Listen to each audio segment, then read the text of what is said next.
Mayank, Iran ने चीन से फाइटर प्लेन खरीदे थे। कहा जा रहा था कि इसकी तादाद बहुत ज़्यादा है, क्योंकि अब ईरान भी लगातार तैयारी में जुटा हुआ है कि किस तरह से, चाहे वो अमेरिका हो या फिर इजराइल हो, उसको जवाब देना है। इसको लेकर क्या खबर है, क्या किस संख्या के साथ ये फाइटर प्लेन पहुंचा है ईरान और क्या तादाद है इसकी, और फिलहाल इसको क्या लेकर क्या सूचना? देखिए कुछ समय पहले देखिए खबर आई थी, हमने भी वीडियो में ये बताया था आपको कि ईरान की तरफ से J-10C ये फाइटर जेट्स हैं चाइना के, जो कि 4.5 जनरेशन के फाइटर जेट्स हैं, इनका ऑर्डर किया गया है और जल्दी ही चीन इसको सप्लाई करने वाला है। इस तरह की खबर थी करीब 10 से 15 दिन पहले। अब ये बताया जा रहा है कि 40 J-10 फाइटर जेट्स तेहरान पहुंच चुके हैं।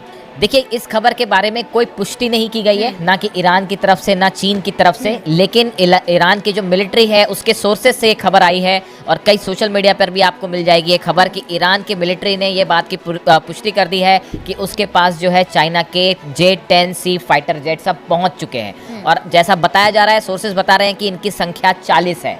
और देखिए जिस तरह से आपने बताया कि अभी जो पीछे युद्ध हुआ 12 दिन का, उसमें ये बात निकल के आई कि ईरान में एक बड़ा एनालिसिस हुआ। ईरान के जितने मिलिट्री एक्सपर्ट्स हैं उन्होंने इस बात का एनालिसिस किया कि कौन से ऐसे डिपार्टमेंट हैं जहां पे ईरान की सेना को मजबूत करने की ज़रूरत है।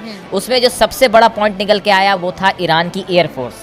ईरान के पास अभी जो फाइटर प्लेन्स हैं वो या तो रशिया के पुराने जनरेशन के फाइटर प्लेन्स हैं या फिर उसमें अमेरिकन बिल्टअप का भी कुछ टेक्नोलॉजी के बिल्ड हैं, लेकिन ये सब पुरानी टेक्नोलॉजी के हैं फाइटर जेट्स। इसलिए ये महसूस किया गया कि ईरान को अपना एयरफोर्स को फ़ौरन मजबूत करना है। और जिस तरह से धमकियां आ रही हैं अमेरिका और इजराइल की तरफ से, तो ये माना जा रहा है कि कभी भी फिर से हमला हो सकता है ईरान के ऊपर। इन हालात में ईरान की तरफ से ये फैसला किया गया था कि ऑयल के बदले, इस तरह की खबर आई कि ईरान जो है वो ऑयल सप्लाई करेगा चाइना को और बदले में चीन जो है वो J-10C फाइटर जेट्स देगा। कुछ जगह इस तरह की खबर थी कि ये जो डील है ये 150 फाइटर जेट्स के लिए डील हुई है और इसमें धीरे धीरे करके जो है अलग अलग खेप में जो है ये फाइटर जेट सप्लाई किए जाएंगे। अब ये बताया जा रहा है कि 150 फाइटर जेट्स की डील बताई जाती है, इसमें से 40 जो है वो फाइटर जेट पहुंचा दिए गए हैं तेहरान में। और ये मिलिट्री के सोर्सेस ईरान के जो है वो इस तरह की खबरें, हालांकि इसकी कोई पुख्ता सामने जानकारी नहीं है, कोई पुष्टि नहीं किया किसी ने, ऐसी खबरें कोई बताता नहीं है, पुष्टि नहीं करता है जब तक ईरान की खुद गवर्नमेंट ना चाहे। तो फिलहाल ये खबर है। अब आप देखिए इसमें जो कुछ समय पहले की बात है, जो चाइना के स्पोक्स पर्सन है उन्होंने ये कहा था कि commenting on the reports that several countries were in discussion on the procurement of weapons including the J-10 aircraft. ये इन्होंने कहा था and China is willing to share the achievement of its equipments development with friendly countries. चीन की तरफ से कहा गया था कि जो हमारे मित्र देश हैं, जो फ्रेंडली कंट्रीज है, हम उनके साथ इसको शेयर करने के लिए राजी हैं। जब चाइना से सवाल किया गया कि क्या आप ईरान को J-10C फाइटर जेट्स दे रहे हैं, तो उन्होंने कहा कि भाई हमारी जो टेक्नोलॉजी है हम अपनी फ्रेंडली कंट्रीज के साथ शेयर करने को तैयार है। अगर अमेरिका इजराइल को अगर हथियार दे रहा है तो दूसरी तरफ चाइना भी अब फ्रेंडली कंट्री कहकर बिल्कुल ये हथियार सप्लाई कर रहा है। देखिए बड़े लेवल पे एक ये ग्रुपिज्म शुरू हो गया है। जिस तरह से नेटो है, अमेरिका इजराइल एक तरफ है, वैसे ही एक बड़ा गुट बनाने की जो है कोशिश हो रही है कि जिसमें Iran, China, Russia, north Korea ऐसे देश जो एक जैसी आइडियोलॉजी रखते हैं वो एक साथ खड़े हों और इस मजबूती के साथ खड़े हों कि अगर कोई दूसरा देश आक्रमण करता है तो वो मदद के लिए सामने आ सके। अब ये जो ग्रुप बन रहा है ये हथियारों के लेवल पे, टेक्नोलॉजी के लेवल पे, मिलिट्री कोऑपरेशन के लेवल पे, सब पर एक साथ हो रहा है और उस दिशा में बताया जा रहा है कि ये एक बड़ा कदम है। देखिए जो J-10C है ये 4.5 जनरेशन का मल्टीपल फाइटर जेट है, developed by China Chengdu aerospace cooperation. और ये जो है बताया जाता है कि ये सप्लाई होने के बाद ईरान की जो एयरफोर्स है वो एक उसके लिए ये बड़ा मददगार साबित हो सकता है इजराइल के कंपैरिजन में। आप देखिए इजराइल के पास F-16 फाइटर जेट्स है मेनली, जिससे इजराइल जो है हमले करता है। ईरान पर भी जो हमले हुए अब एयरप्लेन से, उसमें F-16 का सबसे ज़्यादा इस्तेमाल हुआ। तो ये 4.5 जनरेशन का प्लेन है J-10C। चाइना ही नहीं, जैसे ईरान से कहा जा रहा है कि चाहे वो नॉर्थ कोरिया हो या फिर बाकी जगह भी हो, वहाँ से भी कहीं ना कहीं ईरान को मदद मिल रही है और ईरान भी चाहता है कि अगर युद्ध की स्थिति बनती है उससे पहले अपने आप को बिल्कुल सुरक्षित कर लिया जाए। ये सब बहुत जरूरी है, यानी जो खामी पीछे 12 दिन के युद्ध में दिखाई दी उसको दुरुस्त करने का काम तेजी से शुरू हो गया है। देखिए न्यूक्लियर जो एनरिचमेंट है, बताया जा रहा है कि इसको भी ईरान ने तेजी से आगे बढ़ाना शुरू कर दिया है। न्यूक्लियर एनरिचमेंट की दिशा में भी तेजी से काम हो रहा है। अभी अमेरिका के साथ कब बात होगी, क्या बात होगी, कुछ सीन क्लियर नहीं है।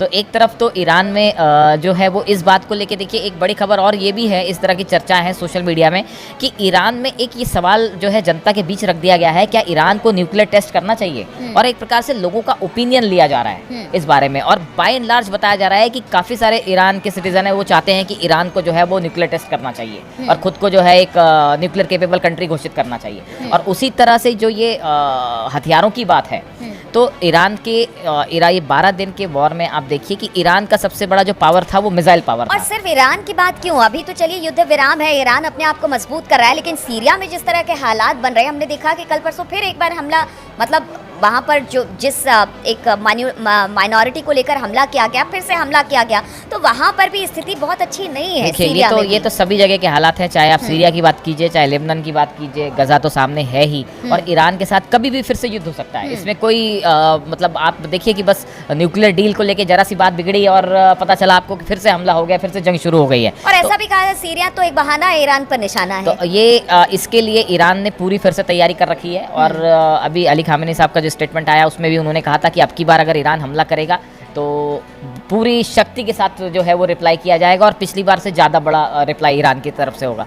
तो देखिए जो मिलिट्री प्रिपेयरमेंट है, तैयारियां चल रही हैं, वो इजराइल में भी हैं प्रिपरेशंस, और वो ईरान में भी चल रही हैं। और ईरान ने अपना एक बड़ा एनालिसिस किया है डिफेंस एक्सपर्ट्स के साथ बैठ के कि कौन से ऐसे फील्ड है जहाँ पे हम कमज़ोर पड़ रहे थे, जिसको मजबूत करने की ज़रूरत है। और उसमें जो सबसे बड़ा एरिया था वो था एयर कॉम्बैट, जिसके लिए चाइना से मदद ली गई है। और बताया जा रहा है कि काफ़ी सारे रडार्स जो हैं वो भी रशिया से मांगे गए हैं। देखिए सुखोई 35 की डील होनी थी, अगर सुखोई 35 जेट्स जो रशिया की तरफ से सप्लाई हो जाते तो शायद ये एयर कॉम्बैट में खेल बदल गया होता, जो डॉग फाइट होती है फाइटर जेट्स के बीच में। तो अगर ईरान के पास रूस ने सप्लाई कर दिए होते सुखोई 35 जेट्स तो पूरी कहानी बदल जाती। लेकिन अभी अगर ये प्लेन्स भी पहुंच गए हैं, और देखिए जिस तरह से ट्रेनिंग्स भी बताया जा रहा है कि ईरान के पायलट्स की ट्रेनिंग भी शुरू हो गई है इस J-10C को उड़ाने को लेकर, तो अगर ऐसी स्थिति में देखिए एयरफोर्स अगर ईरान की मजबूत हो जाती है तो फिर इजराइल के लिए एक हवाई हमले करना भी एक बड़ी चुनौती होगा। तो इस लिहाज से ईरान जो है वो अपने आप को मजबूत करने में जुटा हुआ है, जितने सहयोगी देश है उनके साथ, और कई सारी टेक्नोलॉजी, चाहे वो न्यूक्लियर टेक्नोलॉजी हो, चाहे रडार्स को लेकर हो, या फिर इवन बताया जा रहा है कि जो नई मिसाइल्स बन रही हैं उसके लिए जो मटेरियल चाहिए उसको भी पहुंचाने का काम शुरू हो गया है ईरान। तो इस तरह से ईरान एक बड़ी तैयारी में जुट चुका है। बिल्कुल, तो ईरान एक बड़ी तैयारी में जुट गया है। देखिए अगर इधर यूरोपियन यूनियन की बात की जाए, अमेरिका की बात की जाए, ये सब एक तरफ दिखाई दे रहे हैं, वहीं दूसरी तरफ अगर ईरान, रशिया, चीन और बाकी देशों की बात की जाए तो वो एक तरफ इस वक्त खड़ा दिखाई दे रहा है। और ऐसे में सभी देश चाहते हैं अपने आप को मजबूती प्रदान करना। उसी को लेकर अब ये फाइटर जेट जो पहुंचे हैं ईरान, इससे ईरान को काफ़ी ज़्यादा और उसके एयरफोर्स को काफ़ी ज़्यादा बल मिलेगा, और आगे अगर जिस तरह के हालात बनते हैं उसका मुंहतोड़ जवाब देने के लिए ईरान सक्षम होगा।